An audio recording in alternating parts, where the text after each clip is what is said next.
वाहिगुरु जी का खालसा वाहिगुरु जी की फतेह। पीवो पाहुल खंडे धार होए जन्म सुहेला। वाहो वाहो गोबिंद सिंह आपे गुर चेला। ਦੇ ਮਹਾਂਵਾਕ ਅਨੁਸਾਰ ਕਲਗੀਧਰ ਪਾਤਸ਼ਾਹ ਜੀ ਨੇ ਵਿਸਾਖੀ ਦੇ ਦਿਹਾੜੇ ਤੇ ਪੰਜ ਪਿਆਰੇ ਸਾਹਿਬਾਨ ਜੀ ਦੇ ਪੰਜ ਸੀਸ ਲੈ ਕੇ ਖੰਡੇ ਬਾਟੇ ਦਾ ਅੰਮ੍ਰਿਤ ਤਿਆਰ ਕਰਕੇ ਪੰਜ ਸਿੰਘਾਂ ਨੂੰ ਛਕਾ ਕੇ ਪੰਜ ਪਿਆਰੇ ਸਾਹਿਬਾਨ ਬਣਾਇਆ। ਪਰ ਉਪਰੰਤ ਪੰਜ ਪਿਆਰੇ ਸਾਹਿਬਾਨ ਜੀ ਦੇ ਕੋਲੋਂ ਸਮੇਤ ਪਰਿਵਾਰ ਦੇ ਆਪ ਅੰਮ੍ਰਿਤ ਪਾਨ ਕੀਤਾ। ਵਿਸਾਖੀ ਦੇ ਦਿਹਾੜੇ ਨੂੰ ਮੁੱਖ ਰੱਖ ਕੇ ਸ਼੍ਰੋਮਣੀ ਗੁਰਦੁਆਰਾ ਪ੍ਰਬੰਧਕ ਕਮੇਟੀ ਵੱਲੋਂ ਪੰਜ ਪਿਆਰੇ ਸਾਹਿਬਾਨ ਸ੍ਰੀ ਅਕਾਲ ਤਖਤ ਸਾਹਿਬ ਜੀ ਵੱਲੋਂ ਗੁਰਦੁਆਰਾ ਪਾਕਿਸਤਾਨ ਵਿਖੇ ਪੰਜਾ ਸਾਹਿਬ ਵਿਖੇ ਅੰਮ੍ਰਿਤ ਸੰਚਾਰ ਸਮਾਗਮ ਕੀਤਾ ਹੈ। ਕੱਲ੍ਹ ਮਿਤੀ 16 ਤਰੀਕ ਨੂੰ ਗੁਰਦੁਆਰਾ ਨਨਕਾਣਾ ਸਾਹਿਬ ਜੀ ਵਿਖੇ ਸੁਬਾਹ ਸਵੇਰੇ 6 ਵਜੇ ਅੰਮ੍ਰਿਤ ਸੰਚਾਰ ਸਮਾਗਮ ਹੋਣਗੇ। ਪਰਸੋਂ 17 ਤਰੀਕ ਨੂੰ ਸ੍ਰੀ ਅਖੰਡ ਪਾਠ ਸਾਹਿਬ ਦੇ ਭੋਗ ਪਾਏ ਜਾਣਗੇ ਅਤੇ ਉਸ ਤੋਂ ਉਪਰੰਤ ਅਰਦਾਸ ਬੇਨਤੀ ਅਤੇ ਧਾਰਮਿਕ ਸਮਾਗਮ ਕੀਤੇ ਜਾਣਗੇ। ਵਿਸਾਖੀ ਦੇ ਦਿਹਾੜੇ ਨੂੰ ਮੁੱਖ ਰੱਖ ਕੇ ਸਮੂਹ ਸਿੱਖ ਸੰਗਤਾਂ ਨੂੰ ਪੰਜ ਪਿਆਰੇ ਸਾਹਿਬਾਨ ਜੀ ਵੱਲੋਂ ਸਾਰਿਆਂ ਨੂੰ ਲੱਖ ਲੱਖ ਵਧਾਈ ਹੋਵੇ। ਸਾਰੀਆਂ ਸੰਗਤਾਂ ਦਾ, ਇੱਥੋਂ ਦੀ ਪ੍ਰਬੰਧਕ ਕਮੇਟੀ ਦਾ, ਪੰਜ ਪਿਆਰੇ ਸਾਹਿਬਾਨ ਸ੍ਰੀ ਅਕਾਲ ਤਖਤ ਸਾਹਿਬ ਜੀ ਵੱਲੋਂ ਬਹੁਤ ਬਹੁਤ ਧੰਨਵਾਦ।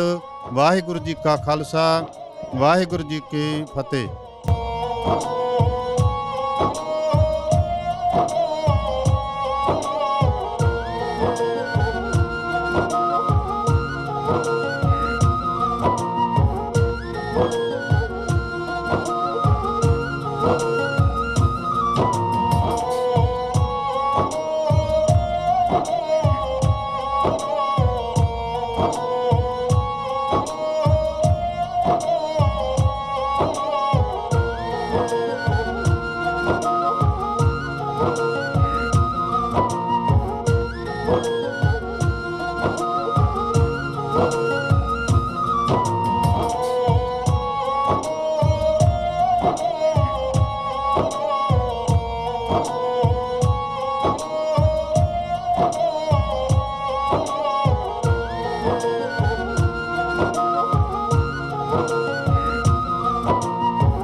इस वक्त असी जन्म स्थान श्री ननकाना साहब के होर जिहड़े गुरधाम ने उन्होंने दर्शन करने लिए जा रहे हैं जी।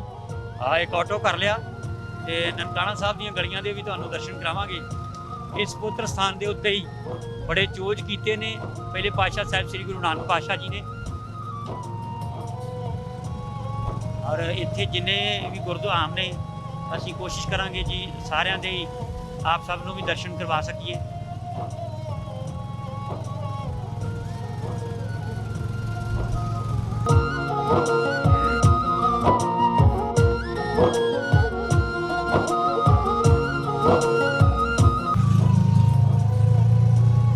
इस वक्त असी पहुँच रहे हैं जी गुरुद्वारा क्यारा साहब, जिथे सच्चे पातशाह जी ने मझियां चराइयां ते राय बुलार के खेतों दी फसलां उजड़ गईयां। उन्होंने जाके किसी ने दसिया कि तुहाड़ियां फसलां जड़ियां ने गुरु नानक पातशाह जी दी मझां जड़ियां ने उन्होंने उजाड़ दित्तियां ने। आओ तुहानूं इस पवित्र स्थान के दर्शन कराउने हैं जी।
साध संगत जी इस वक्त आप जी साहिब श्री गुरु ग्रंथ साहिब जी के दर्शन कर रहे हो जिहड़े कि गुरुद्वारा क्यारा साहब के सुशोभित ने।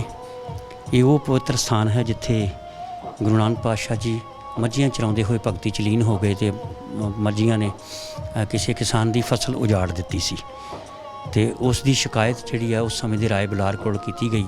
ਜਦੋਂ ਆ ਕੇ ਦੇਖਿਆ ਤਾਂ ਫਸਲਾਂ ਪਹਿਲਾਂ ਨਾਲੋਂ ਵੀ ਹਰੀਆਂ ਭਰੀਆਂ ਤੇ ਲਹਿਲਹਾ ਰਹੀਆਂ ਸਨ। ਇਹ ਉਹ ਪਵਿੱਤਰ ਸਥਾਨ ਹੈ ਜੀ ਜਿਸ ਦਾ ਨਾਮ ਹੈ ਗੁਰਦੁਆਰਾ ਕਿਆਰਾ ਸਾਹਿਬ।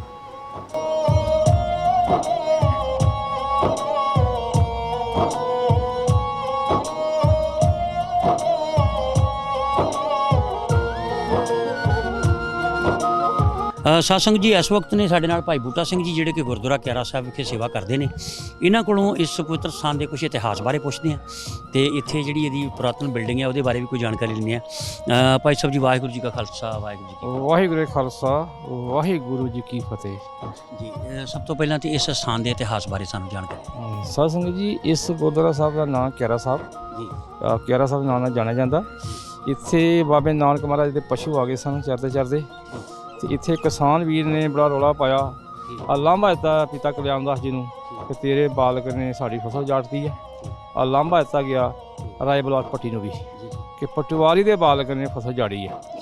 ਸਾਧ ਸੰਗਤ ਜੀ, ਇੱਥੇ ਲੋਕ ਇਕੱਠੇ ਹੋ ਜਾਂਦੇ ਹਨ, ਸਗੋਂ ਪਹਿਲਾਂ ਨਾਲ ਜ਼ਿਆਦਾ ਫਸਲ ਹੈ। ਜਿਹੜਾ ਕਿਸਾਨ ਵੀਰ ਕਹਿੰਦਾ ਹੈ ਕਿ ਮੇਰੀ ਪੈਲੀ ਵਿਹਲੀ ਹੋ ਗਈ ਹੈ, ਮੇਰਾ ਖੇਤ ਉੱਜੜ ਗਿਆ, ਉਹ ਮਹਾਰਾਜ ਦੀ ਅਪਾਲ ਕਿਰਪਾ ਨਾਲ ਆਤਮ ਸ਼ਕਤੀ ਨਾਲ ਫਿਰ ਹਰਾ ਭਰਾ ਹੋ ਗਿਆ। ਤੇ ਅਸੀਂ ਵੇਖ ਰਹੇ ਹਾਂ ਭਾਈ ਸਾਹਿਬ ਜੀ ਜਿਹੜੀ ਬਿਲਡਿੰਗ ਹੈ ਪੁਰਾਤਨ, ਇਹ ਮਹਾਰਾਜ ਦਾ ਪ੍ਰਕਾਸ਼ ਉੱਥੇ ਕਿਉਂ ਨਹੀਂ ਕੀਤਾ ਗਿਆ? ਹਾਂ ਸਾਧ ਸੰਗਤ ਜੀ, 2016 ਚ ਪ੍ਰਕਾਸ਼ ਆਰੰਭ ਹੋਇਆ ਹੈ ਐਸੇ ਪੁਰਾਤਨ ਬਿਲਡਿੰਗ 'ਚ, ਪਰ ਇਹਦੀ ਹਾਲਤ ਹੁਣ ਖਸਤਾ ਹੋ ਗਈ ਹੈ। ਸਲਾਹ ਚੱਲ ਰਹੀ ਹੈ ਇਹਦੀ ਫਿਰ ਦੁਬਾਰਾ ਰਿਪੇਅਰਿੰਗ ਹੋਏਗੀ। ਹਾਂਜੀ, ਤਾਂ ਫਿਰ ਮਹਾਰਾਜ ਦੀ ਕਿਰਪਾ ਨਾਲ ਐਸੇ ਪ੍ਰਕਾਸ਼ ਹੋਏਗਾ। ਠੀਕ ਹੈ ਜੀ, ਸਤਿਗੁਰੂ ਕਿਰਪਾ ਕਰਨਗੇ ਜੀ।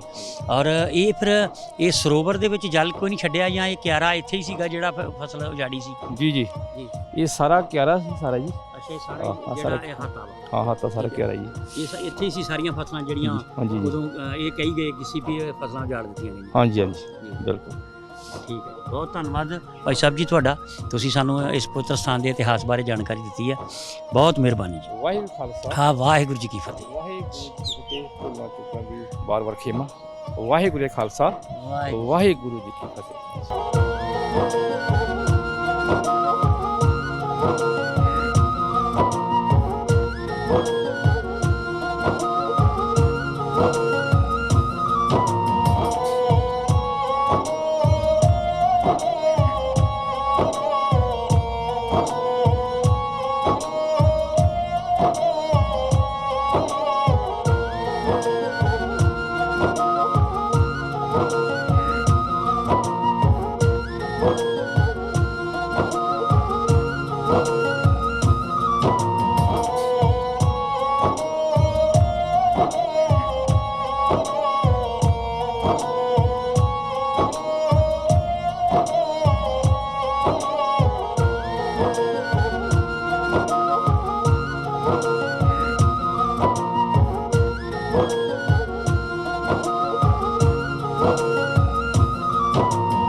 ਜੀ ਹੁਣ ਅਸੀਂ ਆਪ ਜੀ ਨੂੰ ਗੁਰਦੁਆਰਾ ਮਾਲ ਜੀ ਸਾਹਿਬ ਜੀ ਦੇ ਦਰਸ਼ਨ ਕਰਵਾਉਣ ਜਾ ਰਹੇ ਹਾਂ, ਜਿੱਥੇ ਸੱਚੇ ਪਾਤਸ਼ਾਹ ਜੀ ਨੂੰ ਸੱਪ ਨੇ ਛਾਂ ਕੀਤੀ ਸੀ।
ਸਾਧ ਸੰਗਤ ਜੀ, ਇਸ ਤਸਵੀਰ ਦੇ ਵਿੱਚ ਉਸ ਸਮੇਂ ਦੀ ਘਟਨਾ ਨੂੰ ਰੂਪਮਾਨ ਕੀਤਾ ਗਿਆ ਹੈ ਜਦੋਂ ਰਾਏ ਬੁਲਾਰ ਨੇ ਆਪ ਆਪਣੇ ਅੱਖੀਂ ਆ ਕੇ ਇਹ ਕੌਤਕ ਵੇਖਿਆ ਤੇ ਗੁਰੂ ਸਾਹਿਬ ਜੀ ਤੋਂ ਇੰਨੇ ਪ੍ਰਭਾਵਿਤ ਹੋਏ ਕਿ 750 ਮੁਰੱਬਾ ਜਿਹੜੀ ਜ਼ਮੀਨ ਗੁਰੂ ਨਾਨਕ ਪਾਤਸ਼ਾਹ ਜੀ ਦੇ ਨਾਮ ਕਰ ਦਿੱਤੀ।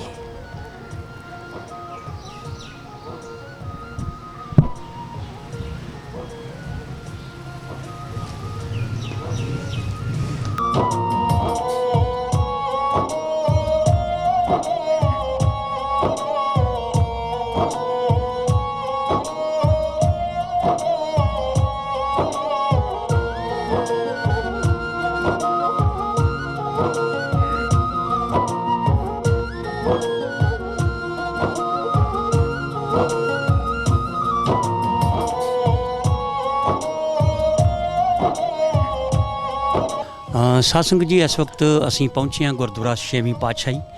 ਇਸ ਪਵਿੱਤਰ ਸਥਾਨ ਦੇ ਉੱਤੇ ਛੇਵੇਂ ਪਾਤਸ਼ਾਹ ਸ੍ਰੀ ਗੁਰੂ ਹਰਗੋਬਿੰਦ ਸਾਹਿਬ ਜੀ ਕਸ਼ਮੀਰ ਤੋਂ ਵਾਪਸ ਆਉਂਦੇ ਹੋਏ ਬਿਰਾਜੇ ਸਨ। ਵਣ ਦੇ ਜਿਸ ਰੁੱਖ ਨਾਲ ਉਹਨਾਂ ਨੇ ਆਪਣਾ ਘੋੜਾ ਬੰਨ੍ਹਿਆ ਸੀ, ਉਹ ਰੁੱਖ ਅੱਜ ਵੀ ਇੱਥੇ ਮੌਜੂਦ ਹੈ। ਫਿਰ ਆਪ ਜੀ ਇੱਥੋਂ ਪੈਦਲ ਚੱਲ ਕੇ ਗੁਰੂ ਨਾਨਕ ਦੇਵ ਜੀ ਮਹਾਰਾਜ ਦੇ ਜਨਮ ਸਥਾਨਾਂ ਦੇ ਦਰਸ਼ਨਾਂ ਲਈ ਗਏ।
12 ਤਰੀਕ ਨੂੰ ਵਾਹਗਾ ਬਾਰਡਰ ਕ੍ਰਾਸ ਕਰਕੇ ਅਸੀਂ ਗੁਰਦੁਆਰਾ ਡੇਰਾ ਸਾਹਿਬ ਲਾਹੌਰ ਪਹੁੰਚੇ ਸੀ ਔਰ ਉੱਥੋਂ ਰਾਤ ਨੂੰ ਪੰਜਾ ਸਾਹਿਬ ਜਾ ਕੇ ਉਸ ਪਵਿੱਤਰ ਸਥਾਨ ਦੇ ਦਰਸ਼ਨ ਕੀਤੇ।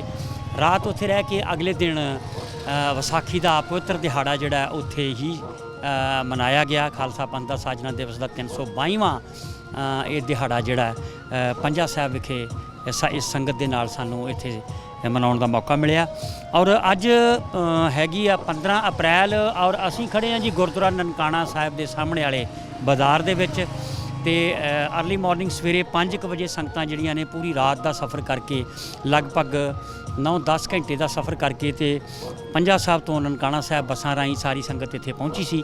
ਇੱਥੇ ਪਹੁੰਚਦਿਆਂ ਹੀ ਬਹੁਤ ਹੀ ਵਧੀਆ ਖੁਸ਼ਗਵਾਰ ਮੌਸਮ ਸੀ, ਬੱਦਲਵਾਈ ਜੀ ਬਣੀ ਹੋਈ ਸੀ, ਥੋੜ੍ਹੀ ਬਹੁਤੀ ਕਿਣਮਿਣ ਵੀ ਹੋਈ ਹੈ ਔਰ ਆ ਕੇ ਸੰਗਤਾਂ ਨੇ ਆਰਾਮ ਕੀਤਾ, ਇਸ਼ਨਾਨ ਪਾਨ ਕਰਕੇ ਇੱਥੋਂ ਦੇ ਪਵਿੱਤਰ ਸਥਾਨ ਦੇ ਦਰਸ਼ਨ ਕੀਤੇ ਆ। ਹੁਣ ਕੁਝ ਸੰਗਤਾਂ ਜਿਹੜੀਆਂ ਤੁਸੀਂ ਵੇਖ ਰਹੇ ਹੋ ਕਿ ਨਨਕਾਣਾ ਸਾਹਿਬ ਦੇ ਇਸ ਬਾਜ਼ਾਰ ਦੇ ਵਿੱਚ ਕੁਝ ਖਰੀਦੋ ਫਰੋਖਤ ਕਰਨ ਦੇ ਲਈ, ਕੁਝ ਇੱਥੋਂ ਦਾ ਮਾਹੌਲ ਵੇਖਣ ਦੇ ਲਈ ਸਾਰੇ ਲੋਕ ਇੱਥੇ ਆ ਰਹੇ ਨੇ ਔਰ ਕੀ ਖਰੀਦਦੇ ਨੇ, ਕੀ ਲੈ ਕੇ ਜਾਂਦੇ ਨੇ। ਕੁਝ ਇਹਤਿਆਤ ਵਜੋਂ ਕੁਝ ਦੁਕਾਨਾਂ ਜਿਹੜੀਆਂ ਨੇ ਨਨਕਾਣਾ ਸਾਹਿਬ ਗੁਰਦੁਆਰਾ ਦੇ ਸਾਹਮਣੇ ਜਿਹੜੀਆਂ ਨੇ ਉਹ ਬੰਦ ਵੀ ਨੇ, ਪੂਰੀ ਤਰ੍ਹਾਂ ਬਾਜ਼ਾਰ ਖੁੱਲ੍ਹਾ ਨਹੀਂ ਗਾ। ਕੁਝ ਜ਼ਰੂਰਤ ਦੇ ਸਮਾਨ ਦੇ ਲਈ ਹੀ ਦੁਕਾਨਾਂ ਨੂੰ ਖੋਲ੍ਹਣ ਦੀ ਇਜਾਜ਼ਤ ਦਿੱਤੀ ਗਈ ਆ। ਇਸ ਤੋਂ ਪਿੱਛੇ ਪਤਾ ਲੱਗਾ ਕਿ ਅੱਗੇ ਸਾਰਾ ਬਾਜ਼ਾਰ ਖੁੱਲ੍ਹਾ ਹੈ, ਉਹ ਵੇਖਦੇ ਹਾਂ ਜਾ ਕੇ ਜੀ। ਉਸ ਬਾਜ਼ਾਰ ਦੀਆਂ ਵੀ ਝਲਕਾਂ ਤੁਹਾਡੇ ਨਾਲ ਸਾਂਝੀਆਂ ਕਰਾਂਗੇ।